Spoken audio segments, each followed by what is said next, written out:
The 2024 NFL Draft is expected to boast a deep class of wide receivers, but there's a possibility that on night one, there could be a run on wide receivers. The Panthers, they don't pick until day 2. How could a run in the first round on receivers impact the Panthers? I'll answer that question among other listener questions on this week's edition of the Weekly Friday Mailbag right here on Locked On Panthers.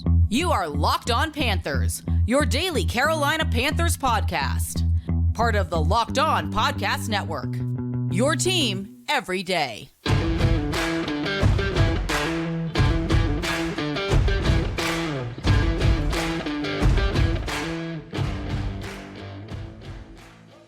Welcome into another edition of the Locked On Panthers podcast, a part of the Locked On Podcast Network. I'm your host, as always, Julian Council, talking Carolina Panthers with you every Monday, Tuesday, Wednesday, Thursday, and Friday. Your team every day. That's our motto here on the Locked On Podcast Network. Subscribe or follow the show for free on YouTube or wherever you listen to your favorite podcast. And be sure to follow me, Julian Council, on Twitter at Julian Council, where on Fridays throughout the offseason, I'm right here on the show answering your weekly Friday mailbag questions, either at me or DM me over on Twitter at Julian Council to get your questions in for next week's edition of the Weekly Friday Mailbag right here on Locked On Panthers. We are 3 weeks away from the Carolina Panthers officially being on the clock for night 2 of the 2024 NFL Draft up in Detroit. Unfortunately, as things currently are standing, the Panthers do not have a pick in the first round, but it is possible the Panthers could trade up into the first round. I don't advise it right now, but that could change my opinion, and also the team's plans and opinions could change on whether they want to indeed get into the first round to take possibly a wide receiver or maybe even an edge rusher. And they could also decide that pick 33 and 39, let's move back. Let's get more picks in the second round, in the third round. We'll see what happens. But right now, we are 3 weeks away from the Carolina Panthers officially being on the clock in Detroit, picking 33rd overall, the first pick in the second round. So let's go ahead and get into it. The Weekly Friday Mailbag right here on Locked On Panthers. Starting off with Brian, who says, crazy how over the course of a week, some teams, the Bills and Chiefs, at the end of the first round now have a bigger need to draft wide receiver. Makes me wonder if they'll gamble and trade up to make sure they can get someone they like at wide receiver. Otherwise, they could miss out on the guy they like at 33 or 39.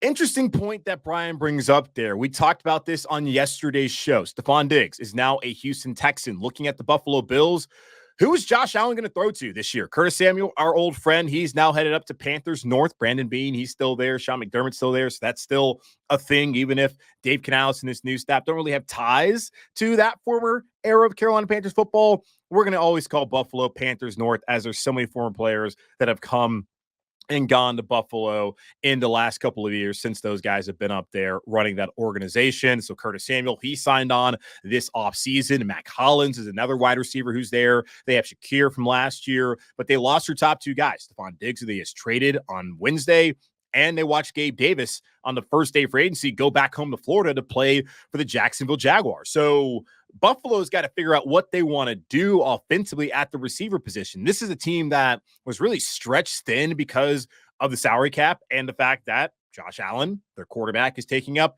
a huge chunk of that money, and they had to let go of some notable players from the last 3-4 seasons who have helped the Bills get to an AFC title game and constantly be the best team in the AFC East once Tom Brady moved on from New England. That has him in a position where you look at it, you have Josh Allen. He's a fantastic quarterback. I understand a cap structure, but you got to put playmakers around him. You can't just have your quarterback out there doing things on his own. And we saw Pat Mahomes find a way to do it. Josh Allen, unfortunately for the Bills, is not Patrick Mahomes. So I wouldn't expect him to just think that this is enough. They're going to be a team now with Diggs gone and Gabe Davis gone that's likely going to look at a wide receiver. The Chiefs are a team I've seen that have been mocked to take a wide receiver at 32. They did bring in Hollywood Brown. They still have Rashee Rice, who's in a bit of trouble right now back locally in Dallas, where he's from. So we'll see how that works out. They are a team that certainly should be in the mix for a wide receiver, whether it's in the first round or later on. But as Brian points out, if they don't get their guys, then maybe the Bills and the Chiefs miss out on a guy that they would like, or if they do take the guys that they want, that can mean the Panthers miss out on a guy that they like at 33 and 39. And while this is a deep class, there's only going to be so many guys that are truly top tier wide receivers. And those guys, I think, are Marvin Harrison Jr., Roma Dunze, Malik Neighbors. Those are going to be the three wide receivers off the board. And after that, you can debate whether you think Brian Thomas out of LSU was next tier, or if it's A.D. Mitchell out of Texas, Xavier Worthy also out of Texas. There is Ladd McConkey out of Georgia, who I like a lot. There is Troy Franklin out of Oregon, Keon Coleman out of Florida State. There's a lot of quality wide receivers, but who's going to come into the league and be an alpha? Who's going to be that number one guy the Carolina Panthers still desperately need here, even with the addition of Diontae Johnson via trade to the Steelers, and with Jonathan Mingo on the roster, and of course, Adam Thielen coming back for a second season in Carolina. I was looking at Field Yates of ESPN.com. He put out a mock draft actually on Wednesday after the trade was made between the Texans and Bills that sent Stephon Diggs down to Houston. And this is what he had as far as wide receivers in the first round.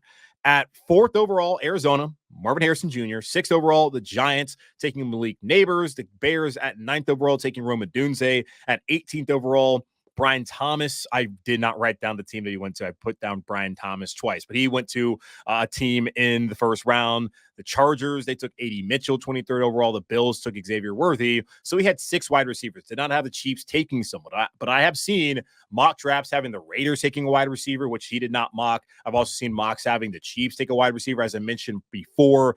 It's a possibility that 6 to 8 wide receivers go off the board in the first round, and that would be bad news for the Carolina Panthers. In fact, Field didn't even have the Panthers taking a wide receiver at 33. He had them trading back with the Tennessee Titans, who traded up to take Darius Robinson, the edge out of Mizzou.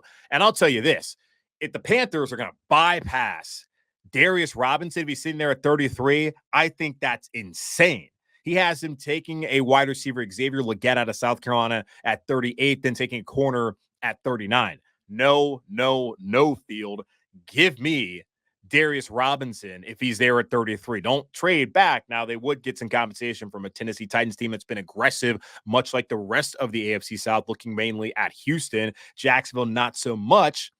I don't really love that idea, but it looks like the Panthers are going to be in a situation where they're going to see 6 guys go off the board in the first round and maybe even 7 or 8, and that would limit their ability to take a top-tier guy. And at that point in time, you got to go best player available. And if you're looking at your board and you're not seeing someone who's worth taking at 33, then sure, you make that choice to trade back. I'm hard-pressed to believe, having not sat in those meeting rooms, I don't believe that they're going to look at their board and get to 33 and think to themselves, Darius Robinson, yeah, that's a guy that we don't want in our team with the 33rd pick. Or maybe there's somebody else. We'll see how it works out. But that is a legitimate concern for me, and I think for a lot of Panther fans, that with the way things have shifted with some of the trades and some teams now, like Buffalo, who already had a need at receiver, but now they have a major need at receiver, that you're looking at those teams who weren't going to take one, at least they possibly weren't going to take one, who certainly appear to be favored to take a wide receiver late in the first round, and that would hurt the Panthers as far as their ability to get their guy. But not having a first-round pick is the main reason why they're not able to get their guy. So hopefully Bryce Young, who needs to be the guy, helps with the Panthers in their quest of missing out on potentially the guy they really want at wide receiver. Let me take a quick pause here on the show. Then we come back and then answer more questions about wide receivers, about the value of the Panthers' second-round picks, and much more on this weekly Friday mailbag edition of Locked on Panthers. Passion, drive, and patience, the formula for winning championships, is also what keeps your ride or die alive. eBay Motors has everything you need to maintain your vehicle and level it up to peak performance, from superchargers, roof racks, exhaust kits, LED headlights, and more. Whether you're into speed, power, or style, eBay Motors has got you covered. With over 122 million parts for your number one ride or die, you'll always find exactly what you're looking for. And with eBay Guaranteed Fit, your part is guaranteed to fit your ride every time, or your money back, because with eBay Motors, you're burning rubber, not cash. With all the parts you need at the prices you want, it's easy to turn your car into the MVP and bring home huge wins. Keep your ride or die alive at ebaymotors.com. Eligible items only, exclusions apply, eBay guaranteed fit, only available to U.S. customers. All right, let's get back into it. It's draft season. It's the weekly Friday mailbag. We have this week, next, and then the week after. So only 2 more weeks. 2 more Fridays for y'all to ask mailbag questions. In the Friday of the second round, that will be a show of me reacting to what happened on night 1 of the draft, and potentially we could be talking about a run on wide receivers in the first round, which we just talked about with Brian's question on the opening segment of today's show. We could be talking about that. So I'm going to lay out what I think the Panthers should do night 2 of the draft on that Friday show. So only 2 more Fridays for y'all to ask me questions ahead of the 2024 NFL draft. Maybe I do a mailbag right before the first round. I'll figure out what I want to do, but that's just letting you know.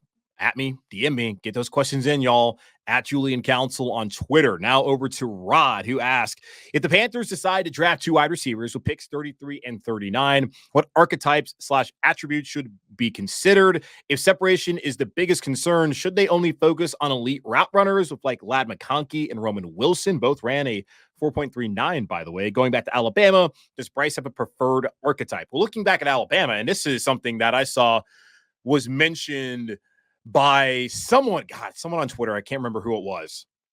And they were mentioning, okay, well, the Texans now have Stephon Diggs, they have Tank Dell, and they have Nico Collins. Do they need Brian Mechie anymore? Who did Brian Mechie play with back at Alabama? That's where he played with Bryce Young. And this goes back to people also asking me, whoa, Jamison Williams, what about him? I've never really understood why there's been the appetite to bring Bama receivers to Carolina. The best Bama receivers that Bryce played with were John Mechie and Jamison Williams, but it's not like those guys in their first 2 seasons. And for Mechie, he has an excuse, and it's not even an excuse. It's a reason. He had leukemia, so he didn't play his rookie year. Then last year, I don't even really know how much he even did to help the Texans get to the divisional round. Williams, more of he's coming off an ACL, which is not necessarily on him. That happened in the national championship game, and that lost to Georgia. And then his second year, he missed the first 6 games because of gambling, which is just stupid. You don't do it in the team facility, but he did it anyways. I haven't seen enough out of either one of those guys to really sit here and be like, yeah, let's get them.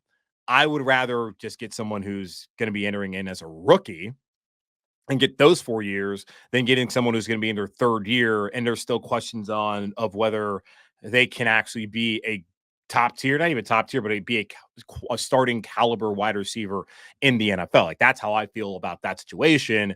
And really, if there's any player that I would want that Bryce Young played with at Alabama, it's Jahmyr Gibbs, but he's a Lion and the Lions are going to let him go.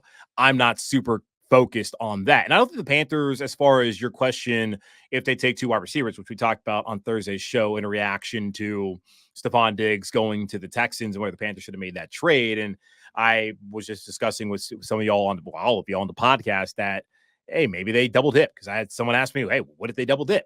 They could double dip. And if they do, I don't think you're going and getting just 2 small receivers or 2 big receivers or 1 big, 1 small. I don't think that's something that really should play into what they want to do. As I've said, the Panthers are devoid of talent in a lot of areas, and wide receivers, one of those outside of Diontae Johnson. I know Thielen still has talent. It's just one of those things where it's going to catch up eventually to him. And he's a player who has been in decline. And last year, I think the opportunities that he was presented with and just the sheer lack of talent around him really led him to those inflated numbers that he had last year, which he was great. And I don't want to take anything away from him. And I know it sounds like he just did. It's just explaining why Thielen had that kind of a year, where before he still had a 700-yard receiving season in 2022 and the Vikings won 13 games. But there's a reason why they moved off of him. And there's a reason why he ended up landing in Carolina and not at a place that was a surefire contender, so to speak. I don't think they should be totally focused on they have to get a big-bodied receiver or they have to get a small receiver or separation. Yes, that has to matter. I also think that coaching has to matter. And in the NFL, I feel like there's a development problem. Look at the quarterback situation and how quickly those guys are cast aside if they don't immediately play well. It's probably because they don't get an opportunity to sit back and learn the game on the sidelines before being thrown into these situations, because these teams believe we got to see what we have. Bryce Young didn't have to play last year. He could have sat back and waited for the right opportunity to go out there and to play. I would have liked to see him play, but the Panthers didn't think he was ready. Then okay, he would not have been ready. But that's not how teams think about these situations, whether it's with a quarterback, primarily with a lot of positions out there. They want to see what they have. And you only have so many years of the rookie deal, but you want to get the most out of these players and not ruin them. So as far as development goes, a receiver, get them to be better route runners. Teach them that. You can only teach so much. You can't teach size and speed, but you can teach them how to separate. I think you can help them be able to be better catchers. You can work on those sort of intricacies when it comes to a wide receiver, like the fundamentals. Just coach them up, which I don't think last year the coaches have did a good enough job coaching up any of the positions offensively, especially when you look at the offensive line and what happened with them under James Campen in the second season.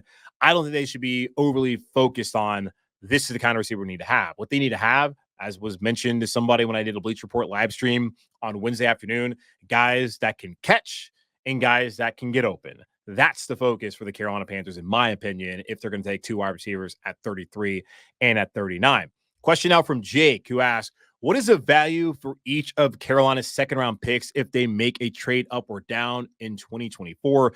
What would they lose moving up, and what would they gain moving back? So I looked at the trade value chart that Jimmy Johnson famously developed, and they have a website where you can look at the value. And I looked at the Panthers picks. If you combine the two picks, 33 and 39, and just do the value of them, it's worth pick 14 or 15 in the first round. So just if they want to move up, their picks are worth getting up to the middle part of the first round. That's what the trade value chart says. And if you look at pick 33 anyways, effectively, it's a first-round pick. The only thing that's missing is what the salary would be for a first-round pick there at 32 compared with 33, and, of course, the fifth-year option. But as far as the talent level of the player, you're going to have a first-round grade on them. You're not going to take a player who you have a second-round grade on with the 33rd pick. And that's just how the boards work. They're going to have certain players that they're going to have first-round grades on, and those players may go in the first round. They may not go in the first round. And every team's board is different. I'm going to expect the Panthers to take a player who they had as a first-round pick on their board. They're going to end up taking that guy at 33. That's just what I think it's going to work out as far as when they eventually take somebody, if they do take somebody at that pick or with that pick. Now, if they want to trade back, they would need to do a pick swap in the second round and then get a third-round pick at the very least in order to get the proper value for either one of the picks. They want to move back from 33 into later in the second round. They need to get a second-round pick and a third-round pick. Same case with 39. If they want to move back from 39 to later in the second round, they need to do the swap there with the second-round picks and then get a third-round pick. So that's what they're gaining if they move back. They would gain another third-round pick. They would still end up having 3 picks on day 2 of the draft. At least the very least, as far as the trade draft value chart goes, they could maybe get more potentially, maybe a pick in the future if that's what they're able to negotiate. But as far as they want to move up, what they would be losing is one of those second round picks, but they would be using both of them, in my opinion, and maybe even a future pick in order to get in the first round to get a player who they just cannot live without if they are going to move up. So that's the value of those second round picks, in my opinion, Jake, and also just what the trade value chart says. Nick, he says, I know everyone is wanting to go offense for these top 2 picks the Panthers have, but what are your thoughts on grabbing T'Vondre Sweat at 39 with best player available at 33? That could be wide receiver, interior offensive line, etc. There's something to be said about beefing up the defensive line like we've done with the O-line, and it would bring us back to the days of Star and Short where you didn't need an all-star edge because you have 2 guys inside that are consistently taking up 3 or 4 blockers and outside on a one-on-one matchup. That's a good point you bring up there. Now, T'Vondre Sweat, him and Byron Murphy last year at Texas were phenomenal as they helped the Longhorns get to the playoff, along with Quinn Ewers playing well at the quarterback position, having A.D. Mitchell and Xavier Worthy at wide receiver, one of the best wide receiver tandems in college football back in the fall. I wouldn't hate T'Vondre Sweat, and I don't hate what you're saying. Football, as much as we get concerned about wide receiver play and quarterback play and corners and all that, it's a line of scrimmage game. You cannot win if you cannot block, if you cannot get off blocks, if you cannot get after the quarterback, you can't give your quarterback time. You cannot win if you can't run the football, if you can't stop the run. It's a line of scrimmage game. And quite honestly, looking at the Panthers since really 2019, they've sucked at the line of scrimmage. They have not been good on the defensive line in a while. And looking at last year, while this defense was top 5 as far as total defense goes, they were second to last in EPA, expected points added, when it came to stopping the run. Yes, Derek Brown is phenomenal, but Deshaun Williams wasn't enough. When Nick Thurman and LeBron Ray came in and showed some moments of competency, it still wasn't enough.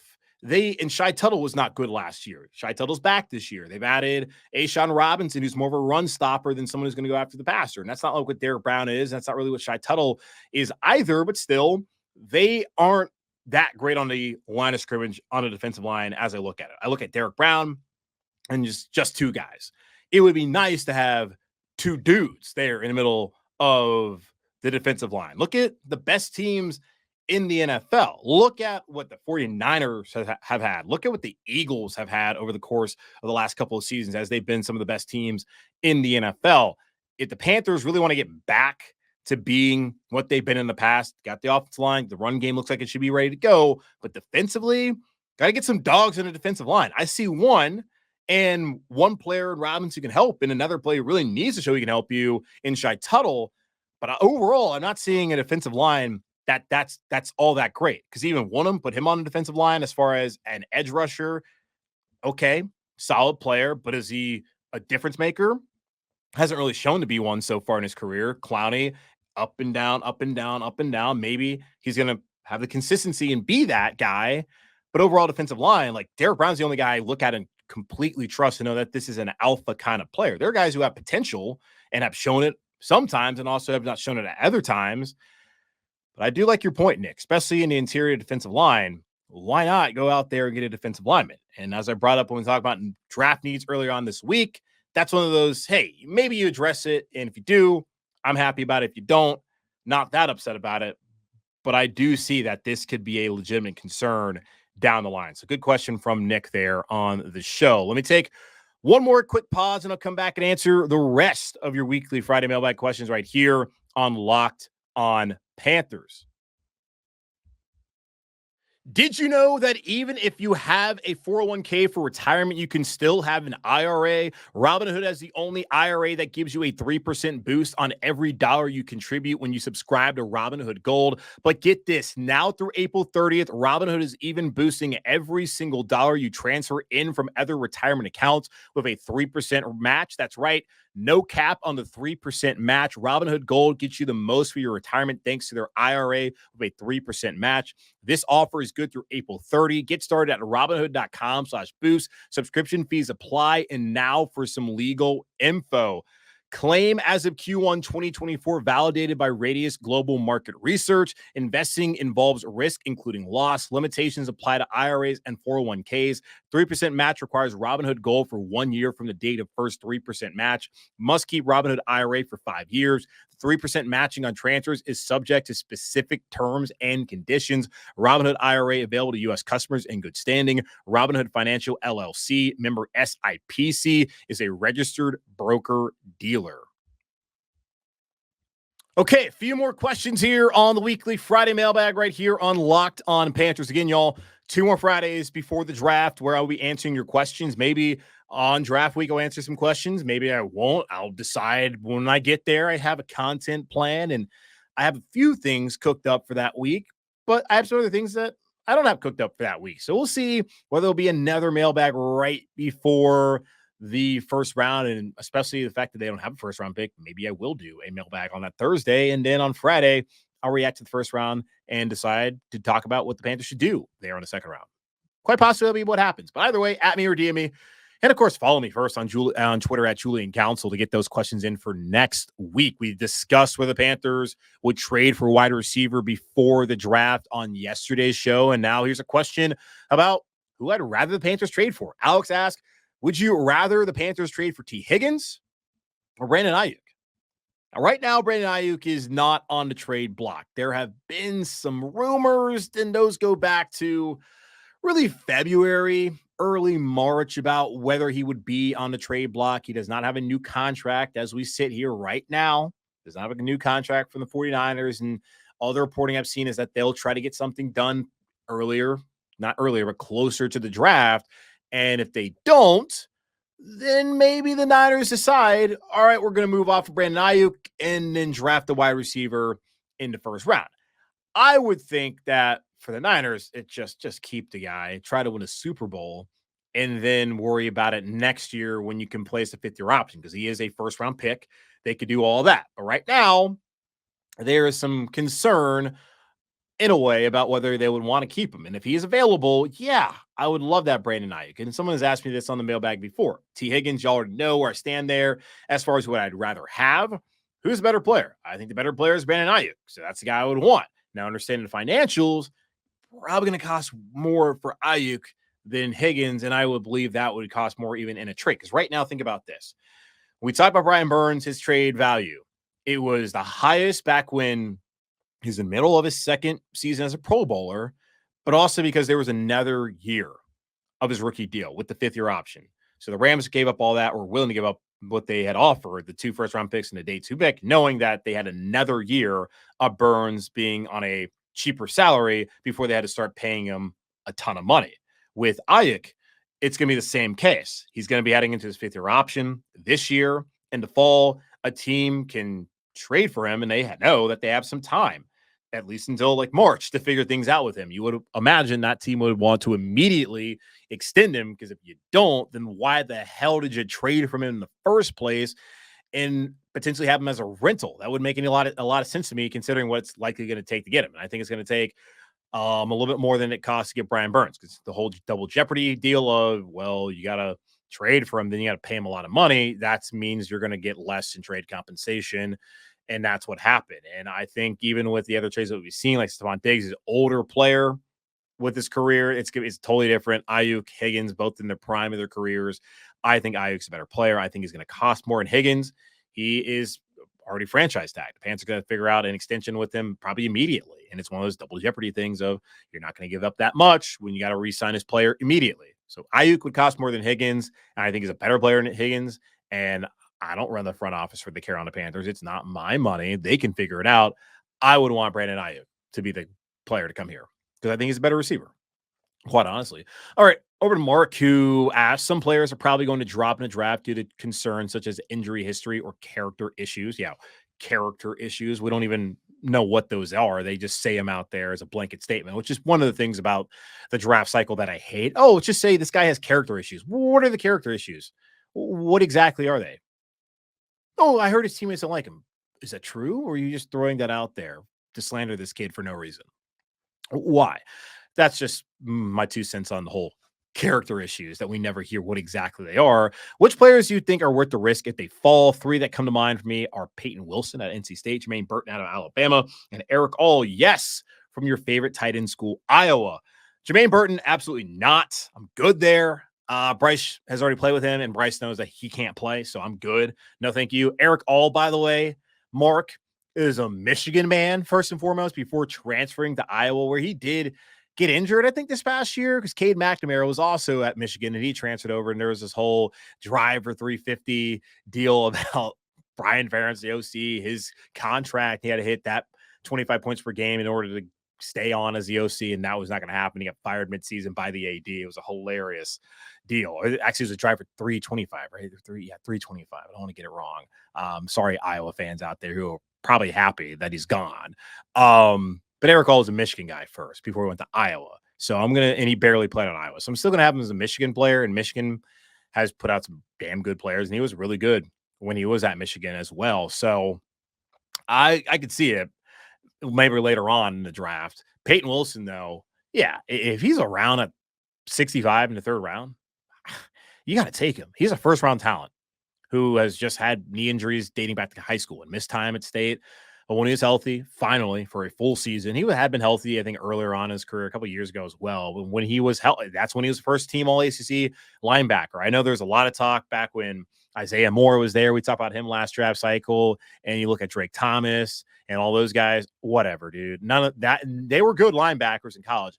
They were never as good as Peyton Wilson. And if Peyton Wilson didn't get hurt in certain situations, they wouldn't have had the amount of opportunities they had at State when he got injured. He's the best linebacker they've had in a long time there in Raleigh. And that dude is a dog. He's got the heart and soul of a champion.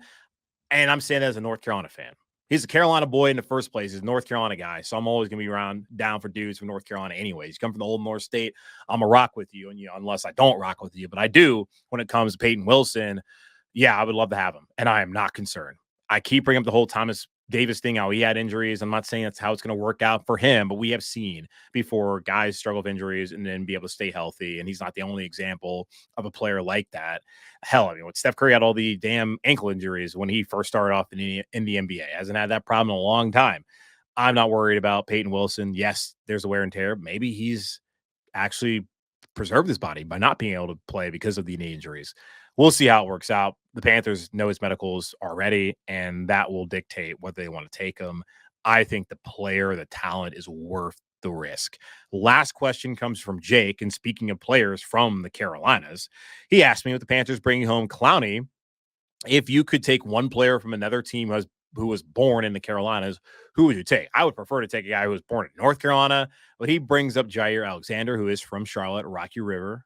He brings up Deebo Samuel, Dexter Lawrence. They were the top three that he had. He struggled to choose between those three. And I was looking at players currently in the league from North Carolina and from South Carolina. Keenan Allen, he's also somebody. He's from Greensboro. He's available. He's not available, but he's a Bear right now. But he would be available for this conversation. But he's a little old, so maybe not Keenan. Deebo Samuel's the choice. Jair, you already have JC. It would be nice to have Jair as well. Dexter, you already have Derek Brown, so it would be nice to have two, as we just discussed earlier on the show. But Deebo. I heard so many Panther fans talk about, and this is the bull that the last staff gave y'all. I hate that they did it. Oh yeah, Laviska Shenault, he can be like a Deebo Samuel light. He can do some of those things. No, he can't. He's not that guy. No, he can't. So I always thought that was ridiculous. Deebo, though, he can do those things because he's an all-pro. He's actually a good player in the NFL. Not going to be a journeyman, which is what Laviska Shenault is at this point in his career. Deebo's a stud. Give me Deebo when we're talking about this situation of guys from the Carolinas. All right, that's going to wrap up this edition of the Locked On Panthers podcast, part of the Locked On Podcast Network. I'm your host, as always, Julian Council. Again, y'all subscribe and follow the show for free on YouTube or wherever you listen to your favorite podcast. And be sure to follow me, Julian Council, on Twitter at Julian Council, where, again, only 2 more Fridays prior to the draft where I can answer your weekly Friday mailbag questions, either at me or DM me to get those questions into me now. Listen to this and maybe wait till next week, midweek, to see what's happening or what's on your mind. But get your questions in because there's only 2 more weeks before the draft for me to answer your questions. But in the meantime, be safe, be happy, be whole. As always, keep pounding. And I'll talk to y'all on Monday, where Jordan Reed of ESPN, he's an NFL draft analyst, he'll join the show.